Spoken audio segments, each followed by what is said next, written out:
ಆಗೆಲ್ಲ ಕಾಂಗ್ರೆಸ್ ಅನ್ನ ಕೈ ಹಿಡಿದವರೇ ಕನ್ನಡಿಗರು ಅನ್ನೋದನ್ನ ಇತಿಹಾಸ ಸಾರಿ ಸಾರಿ ಹೇಳುತ್ತೆ.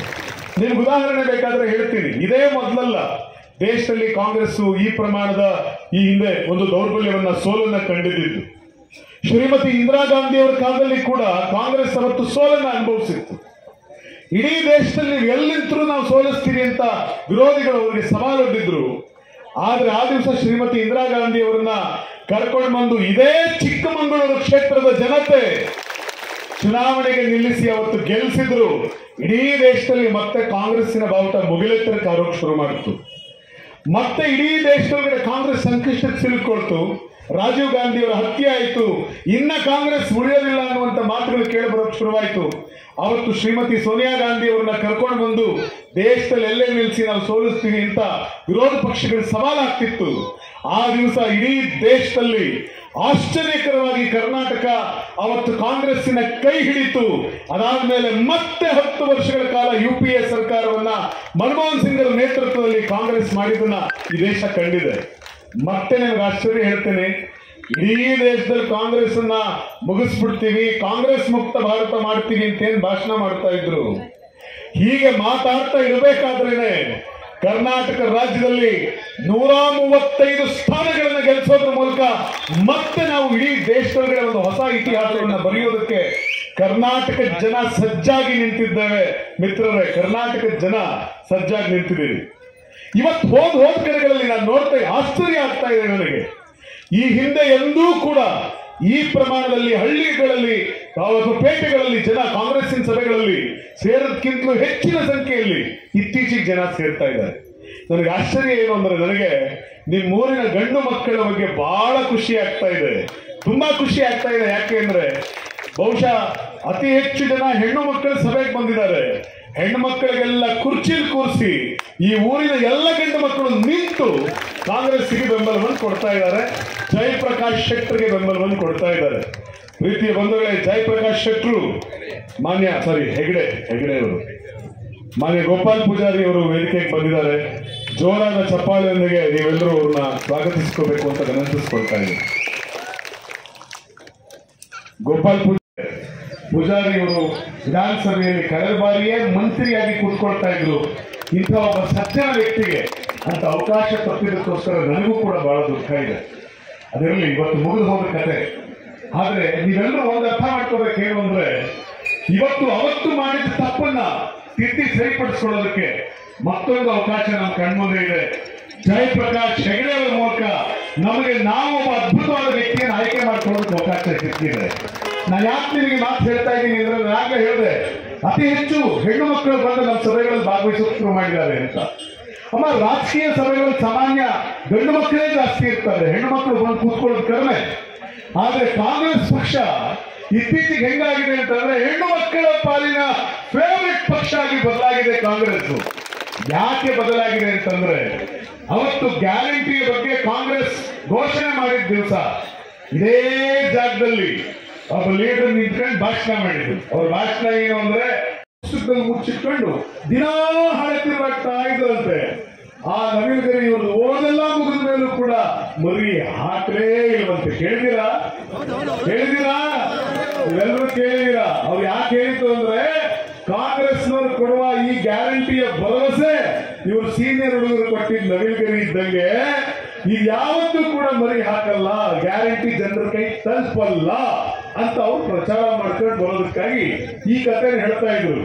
ಆದ್ರೆ ನಾನಿವತ್ತು ಪೂಜಾರಿ ಅವ್ರಿಗೆ ಹೇಳಲಿಕ್ಕೆ ಬಯಸ್ತೀನಿ, ನಾವು ಕೊಟ್ಟ ನವೀನಗರಿ ಮರಿ ಹಾಕಿದೆ ಸ್ವಾಮಿ, ಮರಿ ಹಾಕಿದೆ. ನಾವು ಕೊಟ್ಟ ನವೀನಗರಿ ಮರಿ ಹಾಕಿದೆ. ಈ ಹೆಣ್ಣು ಮಕ್ಕಳೆಲ್ಲರೂ ಕೂಡ ಆ ನವೀನಗರಿಯನ್ನ ಮುಡಿಯಲ್ಲಿ ಮುಡಿದಿದ್ದಾರೆ. ನೆನಪಿಟ್ಕೊಳ್ಳಿ, ನೀವು ಕೂಡ ನವಿಲಿಗೆ ಕಾಳು ಹಾಕ್ತಾ ಇದ್ರಲ್ಲ, ಆ ನವಿಲಿಗೆ ಕಾಳು ತಿನ್ನಿಸ್ತಾ ಇದ್ದವರು ಅದೇ ನವೀನಗರಿ ಇಟ್ಕೊಂಡು ಇವತ್ತು ದೇಶದ ತುಂಬಾ ನಾವು ಗ್ಯಾರಂಟಿ ಕೊಡ್ತೀವಿ ಅಂತ ಹೇಳಿ ಮೋದಿ ಗ್ಯಾರಂಟಿ ಅಂತ ಪ್ರಚಾರ ಮಾಡೋದಕ್ಕೆ ಶುರು ಮಾಡಿದ್ದೀರಾ. ಯಾರು ನಮ್ಮ ಗ್ಯಾರಂಟಿ ಬಗ್ಗೆ ಟೀಕೆ ಮಾಡ್ತಾ ಇದ್ರಿ, ಯಾರು ನಮ್ಮ ಗ್ಯಾರಂಟಿನ ಅಪಹಾಸ್ಯ ಮಾಡ್ತಾ ಇದ್ರಿ, ಇವತ್ತು ಅವರು ನಾವು ಗ್ಯಾರಂಟಿಯನ್ನ ಇಟ್ಕೊಂಡು ಮೊದಲೆಲ್ಲ ಹೇಳ್ತಾ ಇದ್ರು ಈ ಗ್ಯಾರಂಟಿ ಎಲ್ಲವೂ ಕೂಡ ಬೋಗಸ್ ಗ್ಯಾರಂಟಿ ಅಂತ. ಇದೇ ಶ್ರೀನಿವಾಸ್ ಪೂಜಾರಿ ಅವರು ಭಾಷಣ ಮಾಡ್ತಾ ಇದ್ರು. ಮಾನ್ಯ ಶ್ರೀನಿವಾಸ್ ಪೂಜಾರಿ ಅವರೇ ಯಾವ ಜನಗಳ ಮುಂದೆ ನಿಂತು ಗ್ಯಾರಂಟಿಯನ್ನ ಬೋಗಸ್ ಗ್ಯಾರಂಟಿ ಅಂತ ಭಾಷಣ ಮಾಡ್ತಾ ಇದ್ರು. ಇಲ್ಲಿ ಕೂತಿರುವ ಪ್ರತಿಯೊಬ್ಬ ತಾಯಿ ಹೇಳ್ತಾರೆ, ಇಲ್ಲಿ ಕೂತಿರುವ ಪ್ರತಿಯೊಬ್ಬ ಹೆಣ್ಣುಮಗಳನ್ನು ಕೇಳಿ ಹೇಳ್ತಾರೆ, ಈ ಗ್ಯಾರಂಟಿ ನಿಜದ ಗ್ಯಾರಂಟಿ, ನಿಜದ ಗ್ಯಾರಂಟಿ, ಈ ಗ್ಯಾರಂಟಿ ನಿಜವಾದ ಗ್ಯಾರಂಟಿ. ನಾನು ಯಾಕೆ ಮಾತು ಹೇಳ್ತಾ ಇದ್ದೀನಿ ಅಂದ್ರೆ, ನಾವು ಕೊಟ್ಟ ಗ್ಯಾರಂಟಿಯಿಂದ ಜನರ ಬದುಕು ಬದಲಾಗೋಕೆ ಶುರುವಾಗಿದೆ. ಎಷ್ಟೋ ಜನ ಹಸಿವಿನಿಂದ ಮಲಗ್ತಾ ಇದ್ದವರು, ಮಕ್ಕಳಿಗೆ ವಿದ್ಯಾಭ್ಯಾಸ ಕೊಡಿಸೋಕಾಗದೇ ಇದ್ದವರು, ನೋವಿನಿಂದ ಆಸ್ಪತ್ರೆಗಳಿಗೆ ಹೋಗೋದಕ್ಕಾಗದೇ ಇದ್ದವರು, ಎಷ್ಟೋ ಜನ ಕೂಲಿಗೋಸ್ಕರ ಕೈ ಚಾಚಿಕೊಂಡು ನಿಲ್ತಾ ಇದ್ದವರು ಇವತ್ತು ಸ್ವಾಭಿಮಾನದ ಬದುಕನ್ನು ಬದುಕೋಕೆ ಶುರು ಮಾಡಿದ್ದಾರೆ. ನಾನು ನಿಮ್ಗೊಂದು ಉದಾಹರಣೆ ಹೇಳಲಿಕ್ಕೆ ಬಯಸ್ತೀನಿ. ಯಾವ ರೀತಿ ಅಂದ್ರೆ, ಅಮ್ಮ ನೀವೆಲ್ಲರೂ ಕೂಡ ಈ ಭಾಗದಲ್ಲಿ ಒಂದು ಸ್ವಲ್ಪ ಮಳೆ ಇದ್ದಿದ್ರಲ್ಲಿ ಆಗುತ್ತೆ. ಆದ್ರೆ ಯೋಚನೆ ಮಾಡಿ, ಇವತ್ತು ಇಡೀ ರಾಜ್ಯದೊಳಗಡೆ ಬರಗಾಲ ಬಂದಿದೆ. ಇಡೀ ರಾಜ್ಯದಲ್ಲಿ ಬರಗಾಲ ಇರುವಂತ ಸಂದರ್ಭದಲ್ಲಿ ಉತ್ತರ ಕರ್ನಾಟಕದ ಹೆಣ್ಣು ಮಕ್ಕಳು ತಮ್ಮ ಮಕ್ಕಳಿಗೆ, ತಮ್ಮ ಮನೆಯ ಹೆಣ್ಮಗಳು ಮನೆಗೆ ಬಂದಾಗ ಹುಡಿ ತುಂಬೋದಕ್ಕೆ ಅಕ್ಕಿ ಬೆಲ್ಲ ತರ್ತಾ ಇರೋದು ಸಿದ್ದರಾಮಯ್ಯವರು ಕೊಟ್ಟಿರುವಂತ ಗ್ಯಾರಂಟಿಯಿಂದ ಅದನ್ನ ನೆನಪಿಟ್ಕೊಂಡು ಅವರು ಸಂತೋಷ ಪಡ್ತಾ ಇದ್ದಾರೆ. ಎಷ್ಟೋ ಸರ್ತಿ ಎಂತೆಂತ ಉದಾಹರಣೆಗಳು ನಮ್ಮ ಕಣ್ಮುಂದೆ ಇದಾವೆ ಅಂತಂದ್ರೆ, ನಾವು ಇಡೀ ರಾಜ್ಯವನ್ನ ಪ್ರವಾಸ ಮಾಡ್ತಾ ಕಾಂಗ್ರೆಸ್ ಗ್ಯಾರಂಟಿ ಎಷ್ಟೆಲ್ಲ ಅದ್ಭುತವನ್ನ ಮಾಡಿದೆ ಅನ್ನೋದನ್ನ ನೋಡ್ತಾ ಬಂದ್ರೆ ನಿಮಗೆ ಆಶ್ಚರ್ಯ ಆಗುತ್ತೆ. ನಾನು ಮೊನ್ನೆ ಬೆಳಗಾವಿನಲ್ಲಿ ಒಂದು ಘಟನೆ ನಡೀತು, ಪತ್ರಿಕೆಯಲ್ಲಿ ನೀವೆಲ್ಲರೂ ನೋಡಿರ್ತೀರಿ, ಗೋಪಾಲ್ ಪೂಜಾರರು ಕೂಡ ಓದಿರ್ತಾರೆ, ಕಿಶನ್ ಹೆಗಡೆ ಅವರು ಓದಿರ್ತಾರೆ. ಅದೇನಂದ್ರೆ, ಉತ್ತರ ಕರ್ನಾಟಕದ ಬೆಳಗಾವಿಯ ಸೌದತ್ತಿ ಎನ್ನುವಂತ ಒಂದು ಜಾಗದಲ್ಲಿ ಒಬ್ಬ ಹೆಣ್ಣು ಮಗಳು ಪಾಪ ಆಕೆಯ ಮಗನ ಕಳ್ಕೊತಾಳೆ. ವಯಸ್ಸಿಗೆ ಬಂದ ಮಗ, 34 ವರ್ಷ, ಅವನಿಗೆ ವಿಶ್ವನಾಥ ಅಂತ ಅವನ ಹೆಸರು. ಆ ಹುಡುಗ ಸಾಯ್ತಾನೆ. ಸತ್ತಾಗ ಆ ಹುಡುಗನ ಶವಕ್ಕೆ ಕೊಳ್ಳಿ ಇಡೋ ದಿವಸ ಆ ಶವದ ಮುಂದೆ ನಿಂತು ಕೊಳ್ಳಿ ಇಡಬೇಕಾದ್ರೆ ತಾಯಿ ಹೇಳ್ತಾಳೆ. ಅಳ್ಬೇಕಾದ್ರೆ ಏನ್ ಹೇಳ್ತಾಳೆ ಅಂದ್ರೆ, ಮಗ ಸಾಯ್ಬೇಕಾದ್ರೆ ಸತ್ನಂತೆ, ಅಮ್ಮ ನಿನ್ನ ಮಗ ಸತ್ತ ಅಂತ ದುಃಖ ಪಡಬೇಡಮ್ಮ, ಯಾರ ಮುಂದೇನು ಕೈ ಚಾಚಿ ನಿಲ್ಲಬೇಡ. ನಿನಗೆ ಕಾಂಗ್ರೆಸ್ ಸರ್ಕಾರ 10 ಕೆಜಿ ಅಕ್ಕಿ ಕೊಡ್ತಾರೆ, ನಿನ್ನ ಮನೆಯಲ್ಲಿ ಹೊಟ್ಟೆ ತುಂಬ ಊಟ ಮಾಡೋದಕ್ಕೆ ನಿನಗೆ ಸಮಸ್ಯೆ ಆಗಲ್ಲಮ್ಮ, ನೀನ್ ಮತ್ತೊಬ್ಬರ ಮುಂದೆ ಕೈ ಚಾಚಬೇಡ. ಮಗ ಸಾಯ್ಬೇಕಾದ್ರೆ ಏನ್ ಹೇಳದಂತೆ ಅಂದ್ರೆ, ಅಮ್ಮ ದವಾಖಾನಿಗೆ ಹೋಗು, ದವಾಖಾನಿ ಅಂದ್ರೆ ಆಸ್ಪತ್ರೆ, ನಿನಗೆ ಹುಷಾರಿಲ್ಲ ಅಂತ ಅಂದ್ರೆ ದವಾಖಾನಿಗೆ ಹೋಗು, ಔಷಧ ತಗೊಳಕ್ಕ, ಮಾತ್ರೆ ತಗೊಳಕ್ಕ. ನೀನ್ ಅನಾಥೆ ಅಂತ ಭಾವಿಸ್ಬೇಡವ. ಕಾಂಗ್ರೆಸ್ ಸರ್ಕಾರ ನಿನಗೆ ಹುಡಿ ತುಂಬಿ ಪ್ರತಿ ತಿಂಗಳು 2,000 ರೂಪಾಯಿ ಕೊಡ್ತಾರವ, ನೀನು ಗೌರವದ ಮಾಡಬಾರ್ದು, ನೀನು ಅನಾಥೆ ಆಗೋದಿಲ್ಲಮ್ಮ ಅಂತ ಹೇಳಿ ತನ್ನ ತಾಯಿ ಕೈ ಹಿಡಿದು ಸಮಾಧಾನ ಮಾಡಿ ಮಗ ಸತ್ತ. ಆ ಮಗನಿಗೆ ಕೊಳ್ಳಿ ಇಡಬೇಕಾದ್ರೆ ತಾಯಿ ಹೇಳ್ತಾರೆ, ಮಗನೇ ವಿಶ್ವನಾಥ, ನೀನ್ ಸಾಯಬಾರ್ದು ಇಟ್ಕೊಳೋ, ಸಿದ್ದರಾಮಯ್ಯ ಕೊಟ್ಟ ಅಕ್ಕಿಯಲ್ಲಿ ನೀನೂ ಸುಖವಾಗಿರ್ತಾ ಇದ್ದೆ, ಅವ್ರು ಕೊಟ್ಟ 2,000 ರೂಪಾಯಿಲಿ ನಿನ್ನನ್ನ ನಾನು ನೋಡ್ಕೊಳ್ತಾ ಇದ್ದೆ ಕಣೋ, ನೀನ್ ಇರ್ಬೇಕಿತ್ತು ಅಂತ ಹೇಳ್ತಾ ಆ ತಾಯಿ ಕಣ್ಣೀರು ಸುರಿಸ್ತಾ ಮಗನ ಕೊಳ್ಳಿ ಇಡ್ತಾರೆ. ಅಮ್ಮ, ಇಂಥ ಕಥೆ ರಾಜ್ಯದ ತುಂಬಾ ಮನೆಯೊಳಗಡೆ ಇದೆ, ಮನೆಯೊಳಗಡೆ ಇದೆ. ಯಾವ ಗ್ಯಾರಂಟಿ ಬಗ್ಗೆ ಇದೇ ಶ್ರೀನಿವಾಸ್ ಪೂಜಾರಿ ಅವತ್ತು ತಮಾಷೆ ಮಾಡ್ತಾ ಇದ್ರಿ.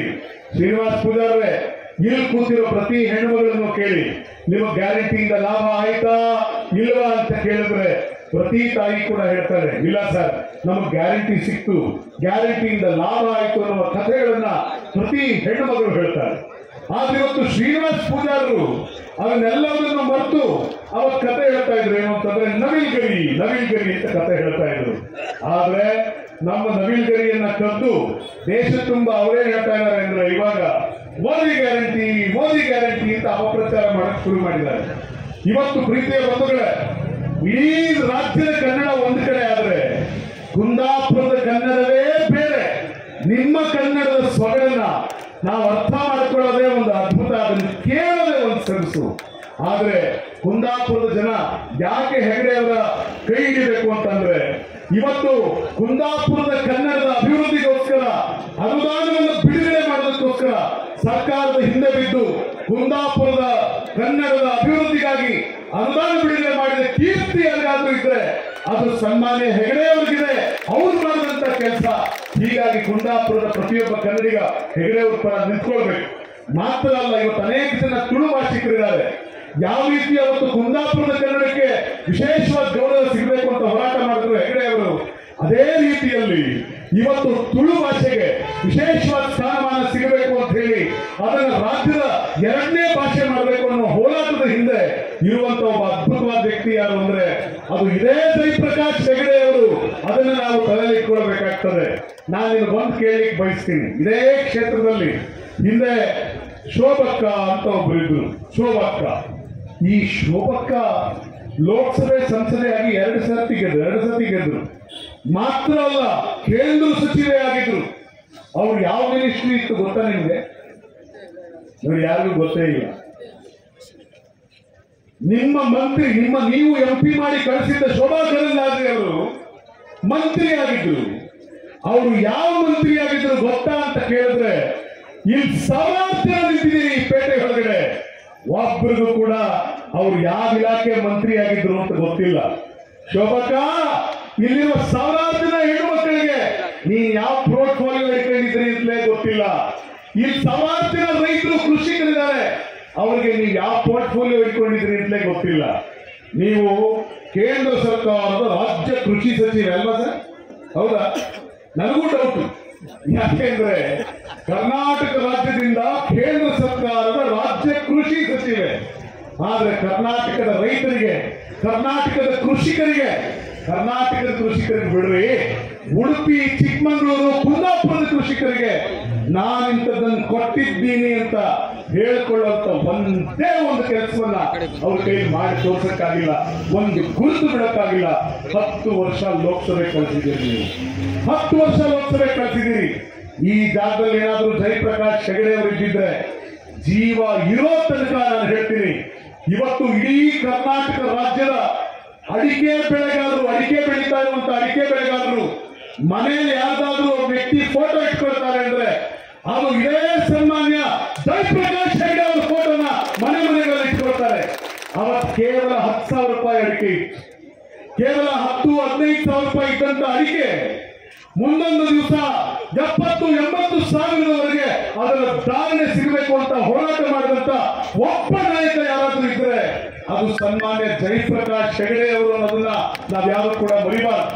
ಇವತ್ತು ಈ ಭಾಗದಲ್ಲೆಲ್ಲ ಅಡಿಕೆ ಬೆಳೀತಾರೆ, ಇಲ್ಲೂ ಬೆಳೀತೀರಾ? ನಾನು ಹೇಳ್ತೇನೆ, ನಿಮ್ಮ ಅಡಿಕೆ ಬೆಳೆ ಉಳಿಬೇಕಾದ್ರೆ ನೀವು ಬಿಜೆಪಿ ಸರ್ಕಾರವನ್ನು ತಿರಸ್ಕರಿಸಬೇಕು. ಯಾಕೆ ಅಂತ ನೀವು ಕೇಳ್ಬೋದು. ಯಾಕೆ ಸರ್, ನಮ್ಮ ಅಡಿಕೆ ಬೆಳೆಗೂ ಬಿಜೆಪಿಗೂ ಏನ್ ಸಂಬಂಧ ಅಂತ ನೀವು ಕೇಳ್ಬೋದು.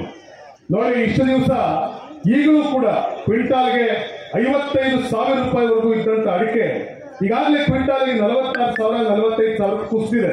ಹೌದಾ? ಮಾತಾಡಿ ಸರ್, ಹೌದಾ? ಈ ಅಡಿಕೆ ಕುಸಿತ ಯಾಕಾಯ್ತು ಗೊತ್ತಾ? ಕೆಲವು ಗುಜರಾತಿ ಕಂಪನಿಗಳಿಗೆ ಸಹಾಯ ಮಾಡಬೇಕು ಅಂತ ಹೇಳಿ ನಮ್ಮ ಬಾಸ್ ಏನ್ ಮಾಡಿದ್ದಾರೆ ಅಂತಂದ್ರೆ, ನಮ್ಮ ದೇಶದ ಪ್ರಧಾನಮಂತ್ರಿಗಳು ವಿದೇಶದಿಂದ ಅಡಿಕೆ ಆಮದು ಮಾಡಿಕೊಂಡು ಬರೋದಕ್ಕೋಸ್ಕರ ಒಂದು ಅಗ್ರಿಮೆಂಟ್ ಸೈನ್ ಮಾಡಿದ್ದಾರೆ. ಇವತ್ತು ನಮ್ಮ ನಂಬಿಕೆ ಏನಿದೆ ಅಂತಂದ್ರೆ, ಅಡಿಕೆ ಬೆಳೆಯೋರು ಅಂತಂದ್ರೆ ಶ್ರೀಮಂತ. ಅಡಿಕೆ ಬೆಳೆದ್ರೆ ನಾವು ಸುಖವಾಗಿ ಬದುಕ್ತೀವಿ. ಅಡಿಕೆ ಬೆಳೆದ್ರೆ ಮಕ್ಕಳು ಮರಿ ತಲೆಮಾರುಗಳ ತನಕ ಹೆಂಗೋ ಅನ್ನ ತಿಂತಾರೆ, ಗೌರವದಿಂದ ಬದುಕ್ತಾರೆ. ಇದು ನಮ್ಮೆಲ್ಲರ ನಂಬಿಕೆ. ಹೌದಾ? ಆದ್ರೆ ಇವತ್ತು ಇವರೇನ್ ಮಾಡಿದ್ದಾರೆ ಅಂತಂದ್ರೆ, ವಿದೇಶದಿಂದ ಅಂದ್ರೆ ಬರ್ಮಾದಿಂದ ಅಡಿಕೆಯನ್ನ ಆಮದು ಮಾಡಿಕೊಳ್ಳುವಂತ ಒಂದು ಅಗ್ರಿಮೆಂಟ್ ಸೈನ್ ಮಾಡಿದ್ದಾರೆ. ಏನಾಗುತ್ತೆ? ಬರ್ಮಾದಿಂದ ಸುಮಾರು 1000 ಮೆಟ್ರಿಕ್ ಟನ್ ಅಡಿಕೆಯನ್ನ ಆಮದು ಮಾಡ್ಕೊಳ್ಳೋದಕ್ಕೆ ಏನ್ ಅಗ್ರಿಮೆಂಟ್ ಸೈನ್ ಮಾಡಿದ್ದಾರೆ. ಇವತ್ತವರೆಗೂ ಪೂರ್ಣ ಪ್ರಮಾಣದ ಅಡಿಕೆ ಆಮದು ಶುರುವಾಗಿಲ್ಲ. ಇನ್ನೊಂದು ಸರ್ತಿ ಏನಾದ್ರೂ ಇವರೇ ಅಧಿಕಾರಕ್ಕೆ ಬಂದ್ರೆ ನಾನು ಹೇಳ್ತೇನೆ, ಬರ್ಮಾದಿಂದ ಪೂರ್ಣ ಪ್ರಮಾಣದಲ್ಲಿ ಅಡಿಕೆ ಆಮದಾಗೋಕೆ ಶುರುವಾದ್ರೆ ಇವತ್ತು 45,000 ರೂಪಾಯಿ ಇರುವಂತ ಅಡಿಕೆ ನಾಳೆ 5,000 ರೂಪಾಯಿಗೆ ಕೂಡ ಕೇಳೋರು ಗತಿ ಇಲ್ಲದ ಸ್ಥಿತಿ ಬಂದ್ರೆ ಅದಕ್ಕೆ ಕಾರಣ ಯಾರು ಬಿಜೆಪಿಗೆ ಮತ ಹಾಕಿದ್ರು ಅವರೇ ಆಗಿರೋ. ಬೆಳೆಗಾರರಿಗೆ ಅನ್ಯಾಯ ಆಗುತ್ತೆ. ಇದರಿಂದ ಕರ್ನಾಟಕದ ಅಡಿಕೆ ಬೆಳೆಗಾರರಿಗೆ ಅನ್ಯಾಯ ಆಗುತ್ತೆ. ಇದರಿಂದ ಯಾವುದೇ ಕಾರಣಕ್ಕೂ ಕೂಡ ಅಡಿಕೆನ ಬೇರೆ ದೇಶದಿಂದ ಆಮದು ಮಾಡ್ಕೊಳ್ಳೋದು ಬೇಡ. ನಮ್ಮ ರಾಜ್ಯದ ರೈತರಿಗೆ ಅನ್ಯಾಯ ಆಗಕ್ಕೆ ನಾನು ಬಿಡಲ್ಲ ಅಂತ ಒಂದು ಮಾತು ಹೇಳಿದ್ರ? ಕೇಳಿದೀರಾ? ಒಂದು ಮಾತು ಹೇಳಿರೋದನ್ನ ಕೇಳಿದೀರಾ? ನೀವು ಯಾವತ್ತಾದ್ರೂ ಕೇಳಕ್ ಸಾಧ್ಯನೇ ಇಲ್ಲ. ಯಾಕೆಂದ್ರೆ ಆ ಶೋಭಾ ಕರಂದ್ಲಾಜೆ ಅವರು ಪಾಪ ಎದ್ದು ನಿಂತು ಪಾರ್ಲಿಮೆಂಟ್ ಅಲ್ಲಿ ಏನಂತ ಮಾತಾಡೋದು? ಅವ್ರಿಗೆ ಏಕೆ ಮಿನಿಟ್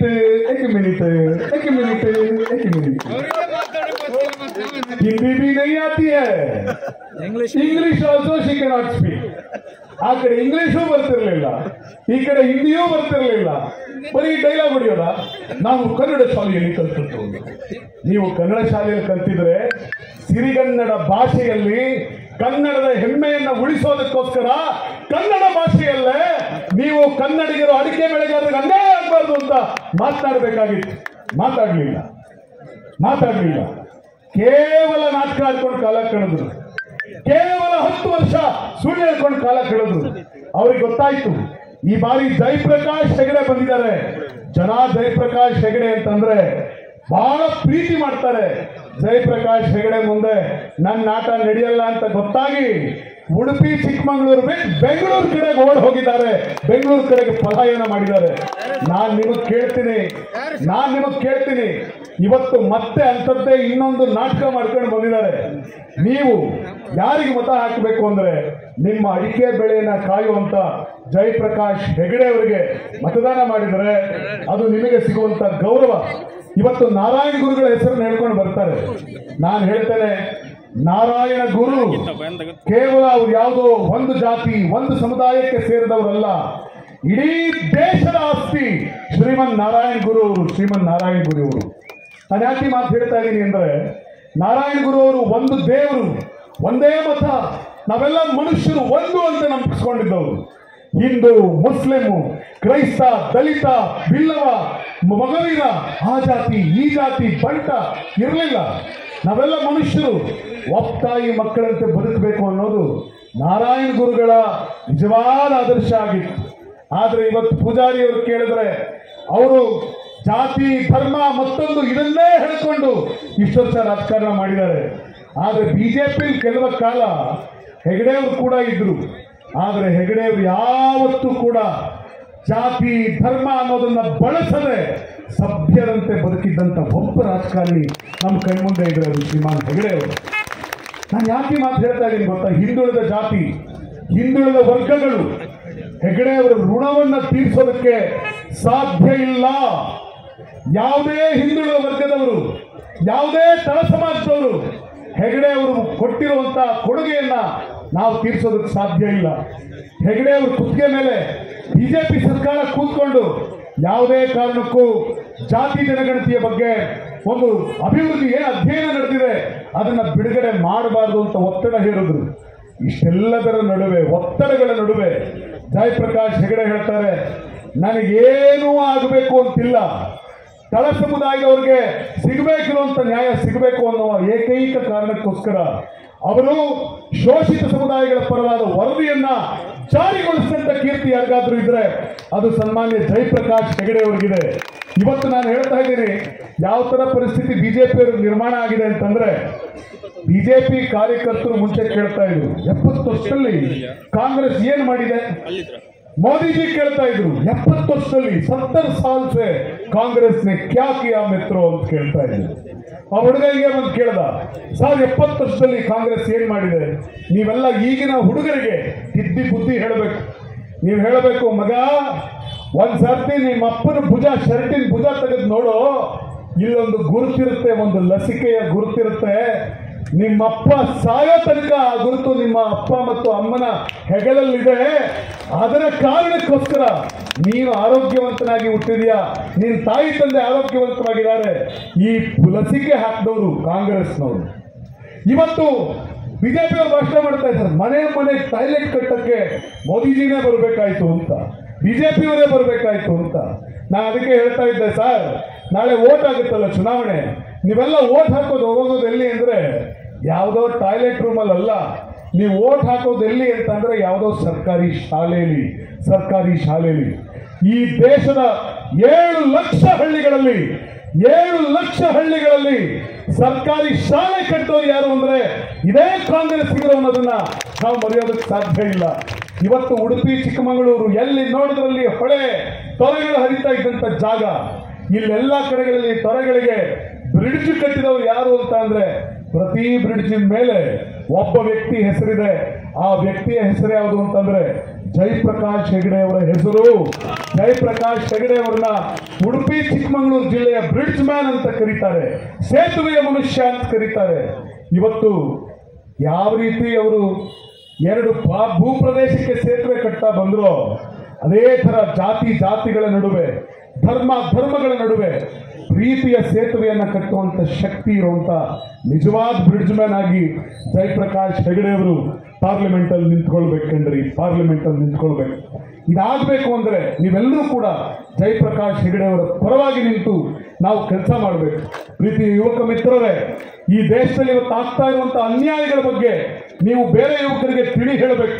ನಾನು ಯಾಕೆ ಈ ಮಾತನ್ನು ಹೇಳ್ತಾ ಇದ್ದೀನಿ ಅಂತಂದ್ರೆ, ಒಂದ್ ಕಡೆ ಇವತ್ತು ಸೇನೆ ಬಗ್ಗೆ ಮಾತನಾಡ್ತಾರೆ ಬಿಜೆಪಿಯವರು, ಆದ್ರೆ ಸೇನೆಯ ಪರಿಸ್ಥಿತಿ ಏನಾಗಿದೆ ಅಂದ್ರೆ, ಮುಂಚೆ ಒಬ್ಬ ಸೈನಿಕನಾಗಿ ಸೇರ್ಕೊಂಡ್ರೆ ಕಡೆ ಉಸಿರಿರೋ ತನಕ ಸೈನಿಕನಾಗಿ ಸಾಯ್ತಾ ಇದ್ದ. ಆದ್ರೆ ಇವತ್ತು ನೀವು ಸೈನಿಕನಾಗಿ ಸೇನೆ ಸೇರ್ಕೊಂಡ್ರೆ 4 ವರ್ಷ ಮಾತ್ರ ಸೈನಿಕರು, ನೀವು ಅಗ್ರಿವೀರ್ ಅಂತ. ನಾನು ಕೇಳಿದೆ, ಯಾಕೆ ಈ ತರ? ಯುದ್ಧ ಇಲ್ಲದೆ ಇರುವಾಗ ಸಂಬಳ ಕೊಡ್ಬೇಕಾಗುತ್ತಲ್ಲ, ಅದಕ್ಕೆ 4 ವರ್ಷ ದುಡಿಸ್ಕೊಂಡು ಕಾಂಟ್ರಾಕ್ಟ್ ಕೊಟ್ಟು ಬಿಟ್ಬಿಡೋದು ಅನ್ನೋ ಲೆಕ್ಕಕ್ಕೆ ಬಂದ್ಬಿಟ್ಟಿದ್ದಾರೆ. ಈ ದೇಶದ ಸೇನೆಯನ್ನ ಕಾಂಟ್ರಾಕ್ಟ್ಗೆ ತಂದದ್ದು ದೇಶದ್ರೋಹವಲ್ಲವೇ? ದೇಶದ್ರೋಹವಲ್ಲವೇ? ಏಕ್ ಬಾರ್ ಫೌಜಿ ಜೀವನ್ ಪೂರ ಫೌಜಿ ಹೈ. ಒಂದ್ ಸಾರ್ತಿ ಜೀವನದಲ್ಲಿ ಸೈನಿಕ ಆದ್ರೆ ಉಸಿರಿರೋ ತನಕ ಸೈನಿಕನಾಗಿರ್ತಾ ಇದ್ದ. ಆ ಸೈನಿಕನ ದೇಶ ಪ್ರೇಮಕ್ಕೆ ಕುತ್ತು ತಂದ ಬಿಜೆಪಿಯವರು ಇವತ್ತು ನಿಮ್ಮ ಮುಂದೆ ನಿಂತ್ಕೊಂಡು ದೇಶಭಕ್ತಿಯ ಬಗ್ಗೆ ಭಾಷಣ ಮಾಡ್ತಾರೆ, ಚೀನಾದ ಬಗ್ಗೆ ಭಾಷಣ ಮಾಡ್ತಿದ್ದಾರೆ. ಚೈನಾ ದೇಶ 4,000 ಸ್ಕ್ವೇರ್ ಕಿಲೋಮೀಟರ್ ಭಾರತದ ಭೂಪ್ರದೇಶವನ್ನ ಒತ್ತಿ ಒಳಗಡೆ ಬಂದಿದೆ.